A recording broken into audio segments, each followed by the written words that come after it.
যার নেতৃত্বে দেশ স্বাধীন হয়েছে, ৩.৩০ লক্ষ মানুষ যার নেতৃত্বে জীবন দিয়েছেন, মুহাম্মদুর রাসূলুল্লাহ সাল্লাল্লাহু আলাইহি ওয়াসাল্লামের বাহিনী হিসাবে আজকে আপনাদের সামনে কথাগুলি পরিষ্কার ভাষায় বলতে চাই, কোনো প্রকার বানোয়াটি নয়। বাংলাদেশে যদি ইসলামী হুকুমত কায়েম হয়, ৫৬,০০০ বর্গ মাইলের ভিতরে কায়েম হবে, লাল সবুজের পতাকা থাকবে। সেই পতাকা ধারণ করে যখন ইসলামের স্লোগান দেব, তখন বঙ্গবন্ধু শেখ মুজিবুর রহমানের কথা স্মরণ করতে হবে।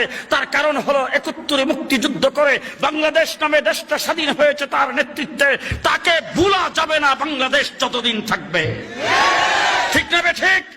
পরিষ্কার ভাষায় আলেম ওলামায়ে কেরামের পক্ষ থেকে বলতে চাই, বাঙালি জাতি কৃতজ্ঞতার পাশে আবদ্ধ করবে বঙ্গবন্ধু শেখ মুজিবুর রহমানকে।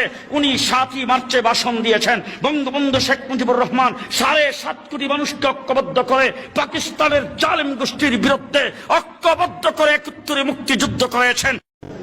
আজকে যিনি উদ্বোধক, যিনি বাংলাদেশের নেতৃত্ব দিচ্ছেন, জাতীয়তাবাদী দলের নেতৃত্ব দিচ্ছেন, তিনি প্রবাসী থেকে যে নেতৃত্ব দিয়েছেন, তার নেতৃত্বে জাতীয় ঐক্যবদ্ধ হয়ে দেশবাদের যেভাবে পথন ঘটাচ্ছেন, আজকে বলবো সেই পথনে যারা পথন ধরাবেন তারা বেশিরভাগের দালাল, তারাই দেশের শত্রু।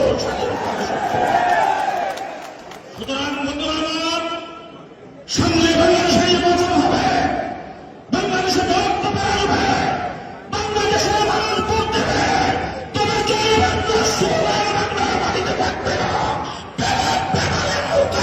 থাকতে পারবে না। নিরাপদ ছিল না, কোন মসজিদের খতিবের মিম্বর নিরাপদ ছিল না, কোন ওয়াজ মাহফিলের স্টেজ নিরাপদ ছিল না। আমার বন্ধুগণ, আন্দোলন সংগ্রামের মাঠে ছিলাম। আলোর বিপ্লব টিভি, এবিটিভি, ইসলাম দেশ মানবতার পক্ষে। এবিটিভি সাবস্ক্রাইব করুন।